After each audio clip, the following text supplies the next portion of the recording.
अर्थशास्त्र कक्षा 12 पाठ 3 मांग तथा मांग का नियम। इस पाठ का भाग दूसरा है वीडियो चैट में। पहले क्वेश्चन पे चलते हैं। पहला क्वेश्चन है मांग के नियम का उल्लेख करते हुए परिभाषा दीजिए। मांग का नियम क्या है? देखिए, मांग का नियम अन्य बातों के समान रहने पर जब किसी वस्तु की कीमत बढ़ जाती है तो उस वस्तु की मांग कम हो जाती है। इसके विपरीत, जब किसी वस्तु की कीमत कम हो जाती है तो उसकी मांग बढ़ जाती है। मतलब जब किसी वस्तु की कीमत बढ़ती है तो उसकी मांग कम हो जाती है, और जब किसी वस्तु की कीमत कम होती है तो उसकी मांग बढ़ जाती है। मतलब जब किसी वस्तु को कीमत अधिक हो जाती है तो उस वस्तु को कम खरीदने लगते हैं, और जब किसी वस्तु की कीमत कम हो जाती है तो उसको अधिक खरीदने लगती है। यही मांग का नियम कहलाता है।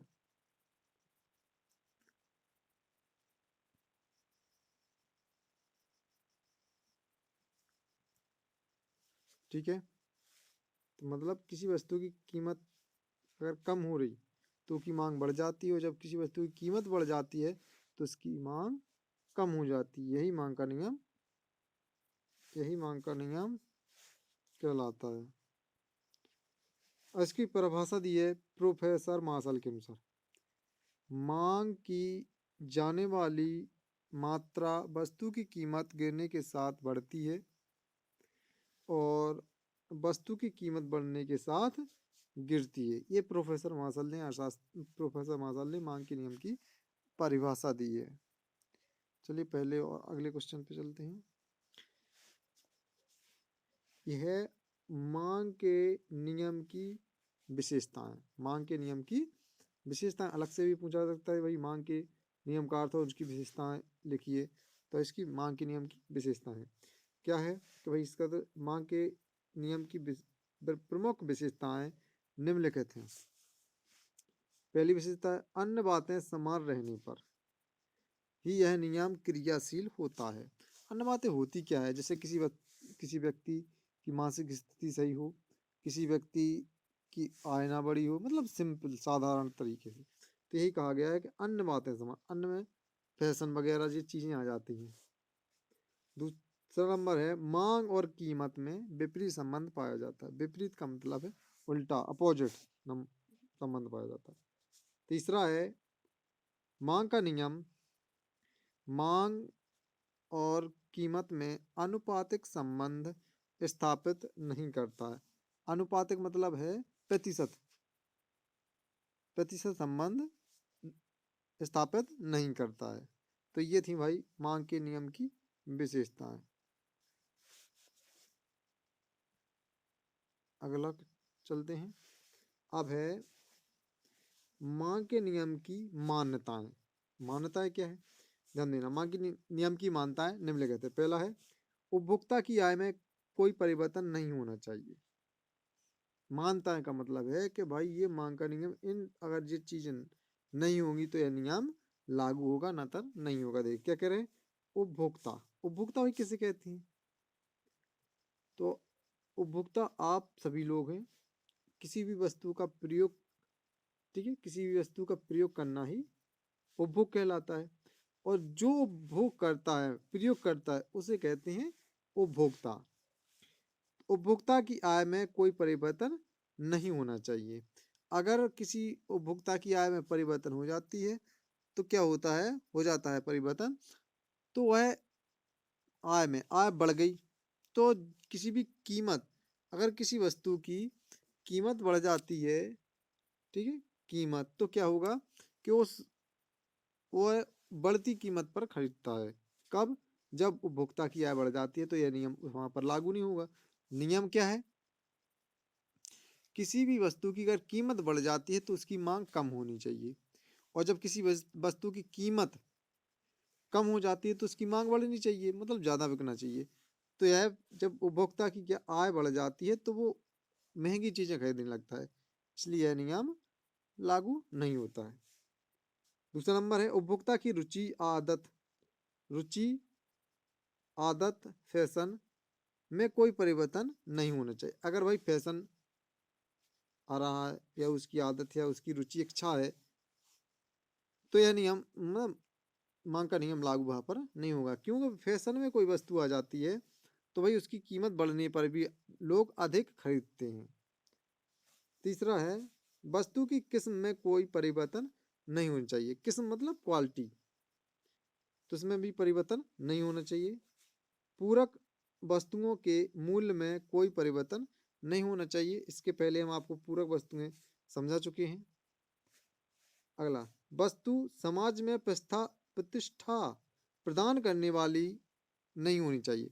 प्रतिष्ठा मतलब है मान सम्मान देने वाली वस्तु नहीं होनी चाहिए, क्योंकि उस वस्तु पर जो मान सम्मान वाली वस्तुएं होती हैं उनकी कीमत बढ़ने पर भी जो प्रतिष्ठित आदमी होते हैं, मतलब जिनके पास धन अधिक होता है, वे इसको अधिक खरीदते हैं कब जब कीमत बढ़ जाती है। तो ये थी मांग के नियम की मान्यताएं। चलिए अगले पे चलते हैं। अब है मांग के नियम की क्रियाशीलता के कारण, मतलब लागू कहाँ होता है मांग का नियम। ठीक है, मांग का नियम लागू कहाँ पर होता है ये इसमें बताया गया है। तो मांग कीमत और मांग के बीच विपरीत संबंध निम्न कारणों से पाया जाता है। अगर क्वेश्चन ऐसा भी आ जाए कि कीमत और मांग के बीच विपरीत संबंध को बताइए, तो ध्यान देना यही विपरीत संबंध भी होते हैं। का दिया गया है मांग के नियम की क्रियाशीलता के कारण। क्रियाशील मतलब लागू होता है, चालू होता है। ऐसी कौन सी स्थिति होती है जहां पर मांग का नियम लागू होता है, तो ध्यान देना। सीमांत उपयुक्त ह्रास नियम पहली हेडिंग है। इसमें क्या गया, मांग का नियम सीमांत, मांग का नियम सीमांत उपयोगिता ह्रास नियम पर आधारित होता है, आधारित है। इस नियम में वस्तु की मात्रा और उसकी उपयुक्तता ऋणात्मक संबंध होने के कारण मांग वक्र ऋणात्मक ढाल वाला होता है, मतलब ऊपर से नीचे की ओर इस तरह से गिरता है। ठीक है, नीचे की ओर होता है, इस तरह से नीचे गिरता जाता है। तो ये पहली, अगला पॉइंट देखें इसी का। अगला पॉइंट आ गया है आय का प्रभाव। तो उपभोक्ता की आय में परिवर्तन के कारण मांग वक्र ऋणात्मक ढाल वाला होता है। किसकी आय में परिवर्तन, उपभोक्ता की आय में परिवर्तन के कारण मांग वक्र ऋणात्मक ढाल वाला होता है, ऋणात्मक। तीसरा है कीमत का प्रभाव। भाई कीमत का प्रभाव कैसे पड़ता है, ध्यान देना। जब वस्तु की कीमत बढ़ जाती है, कोनो भी वस्तु की कीमत बढ़ जाती है, तब वस्तु की मांग कम हो जाती है। और यदि वस्तु की कीमत कम होती है तो मांग बढ़ जाती है। वस्तु की कीमत और मांग की जो मात्रा में विपरीत संबंध होने के कारण मांग वक्र कैसा होता है, ऋणात्मक होता है। ठीक है, चलिए इसका अगला चौथा पॉइंट है क्रेताओं की संख्या में परिवर्तन। क्रेताओं मतलब क्रेता किसे कहते हैं, खरीदने वाले को। जो वस्तुएं खरीदता है उसे क्रेता कहते हैं और जो बेचता है उसे विक्रेता कहते हैं। तो क्या है, क्रेताओं की संख्या में परिवर्तन कैसे होता है, ध्यान देना। वस्तुओं की कीमत में, मतलब किसी भी वस्तु की कीमत में कमी और वृद्धि होने पर क्रेताओं की संख्या में भी कमी और वृद्धि होती है। इसी कारण मांग का नियम क्रियाशील, ठीक है, मांग का नियम क्रियाशील होता है, मतलब लागू होता है। जी क्या कह रहे हैं, अगर कीमत बढ़ रही तो मांग कैसी, तो क्रेताओं की संख्या कम होगी। ठीक है, कीमत बढ़ने पर क्रेताओं की संख्या कम होगी। अगर कीमत कम होती है तो किताबों की संख्या कैसी होती, अधिक होगी। ठीक है, विपरीत संबंध होता है इसमें। चलिए अगला क्वेश्चन है,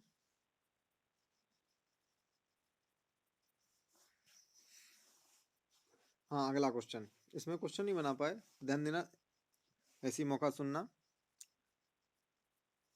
मांग के नियम की तालिका द्वारा स्पष्टीकरण कीजिए। जी क्या बनाई है, तालिका, और इसको सारणी भी कहते हैं। तो मांग के नियम की तालिका या सारणी, एक कुछ कहेंगे, कोई भी आ जाए, तालिका आ जाए या सारणी, द्वारा स्पष्टीकरण कीजिए। कहेगा मांग के नियम की तालिका द्वारा स्पष्टीकरण कीजिए। तो ध्यान देना, तालिका है, इसमें लिखा गया है सेब का मूल्य प्रति किलो में, मतलब 1 किलो सेब का मूल्य, ठीक है, रुपए में है।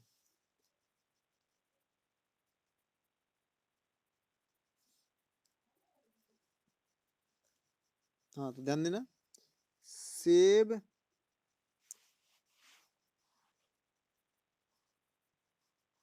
सेब का मूल्य क्या में दिया है, प्रति किलो, मतलब 1 किलो सेब का मूल्य, ठीक है, और सेब की मांग किलोग्राम में, एक अगर सेब की कीमत जब 10 रुपए किलो होती तो कितनी मांगी जाती थी, 6 किलो मांगे जा रहे थे। सेब की कीमत बढ़ गई, कितनी हो गई, 12 रुपए किलो। देखिए मांग भी कम गई, क्योंकि कीमत बढ़ी, मांग कम हुई, कीमत बढ़ी, मांग कम हुई, कीमत बढ़ी, मांग कम हुई। मतलब जैसे जैसे कीमत बढ़ती जाती वैसे वैसे मांग कम होती जाती है। यहाँ से उल्टा समझे, 20 रुपए किलो होती, 1 किलो मांगी जाती थी, कम भाई कीमत, मांग बढ़ी, कीमत फिर कम हुई, फिर मांग बढ़ गई। मतलब इसमें सीधा संबंध होता है कि भाई जब किसी वस्तु की कीमत कमती है तो मांग बढ़ जाती है, और जब किसी वस्तु की कीमत बढ़ती है तो मांग कम हो जाती है, और कीमत कमती है तो मांग बढ़ जाती है। देखो तालिका द्वारा स्पष्टीकरण देख लीजिए।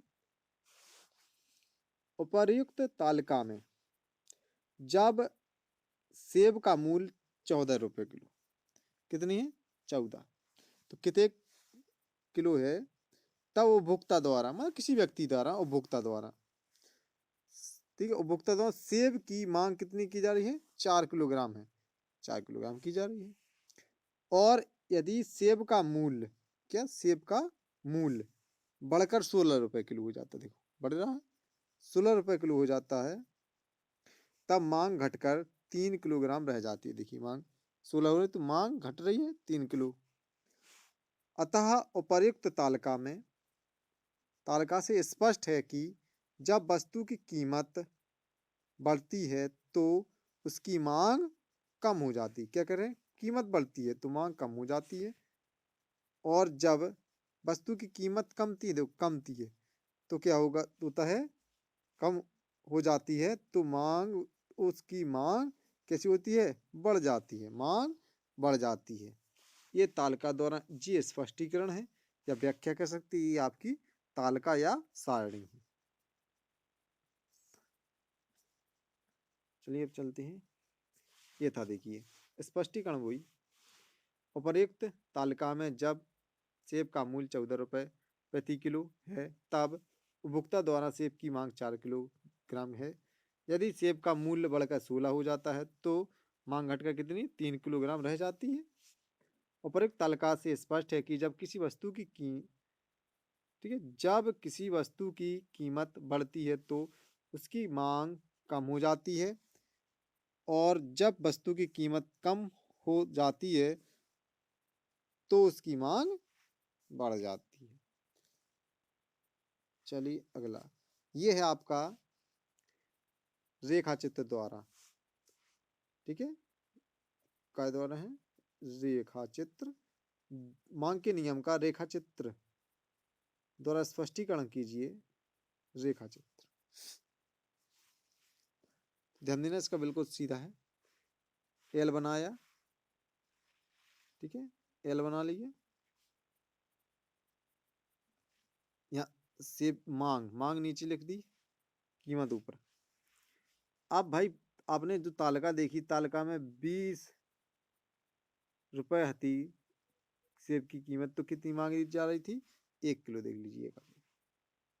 18 हुई तो कितनी मांगी जा रही है? 2 किलो मांगी जा रही है। जब 16 है भाई, कम भाई, तो देखो बढ़ रही, 3 किलो मांगी जा रही है। 14 भाई, 4 किलो मांगी जा रही है।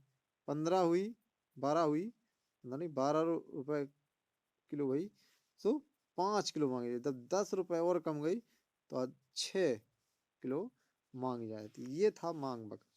अब इसका स्पष्टीकरण करना पड़ता है, तो जैसे बनाते हो वैसे इसका करते जाइए।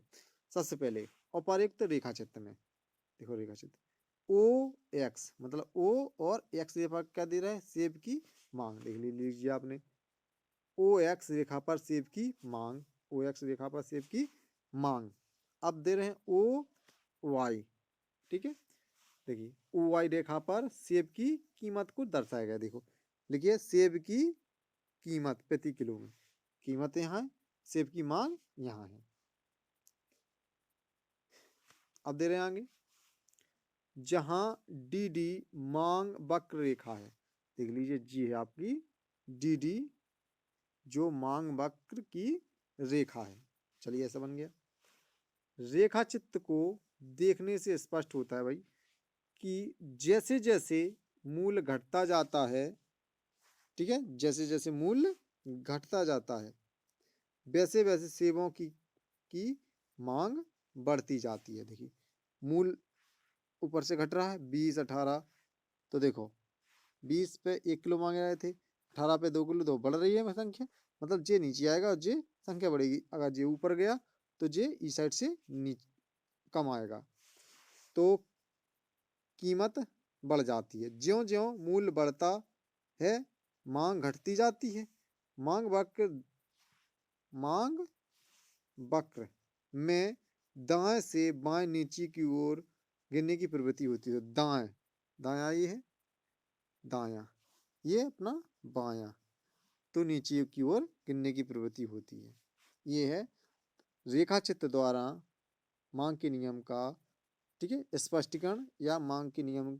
सचित्र कहते हैं, सचित्र सा, ठीक है, सचित्र, तो सचित्र का मतलब यही हो जाता है चित्र बनाना है, रेखा चित्र बनेगा।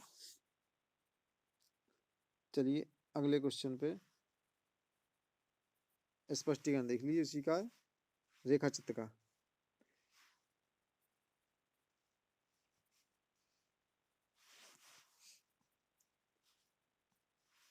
उपर्युक्त रेखा चित्र में जो देखा था आपने, ओ एक्स रेखा पर सेब की मांग तथा ओ वाई रेखा पर सेब की कीमत को दर्शाया गया, दर्शा में लिखा गया है। जहां डी डी मांग वक्र रेखा है। रेखा चित्र को देखने से स्पष्ट होता है कि जैसे जैसे मूल्य बढ़ता जाता है वैसे वैसे सेबों की मांग, ठीक है, क्या बढ़ रहा है? मूल्य घटता जाता है, ठीक है, तो सेबों की मांग भी, मांग क्या होती है? बढ़ती जाती है। ज्यों ज्यों मूल्य बढ़ता है मांग घटती जाती है। देखो मांग घट रही है। मांग बक्स में दाएं से बाएं को नीचे की ओर गिरने की प्रवृत्ति होती है। ये आपका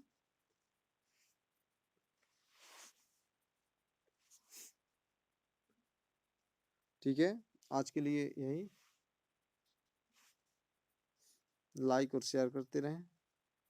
अगला वीडियो जल्द ही जल्द आपके यूट्यूब चैनल पे आ जाएगा। धन्यवाद बच्चों।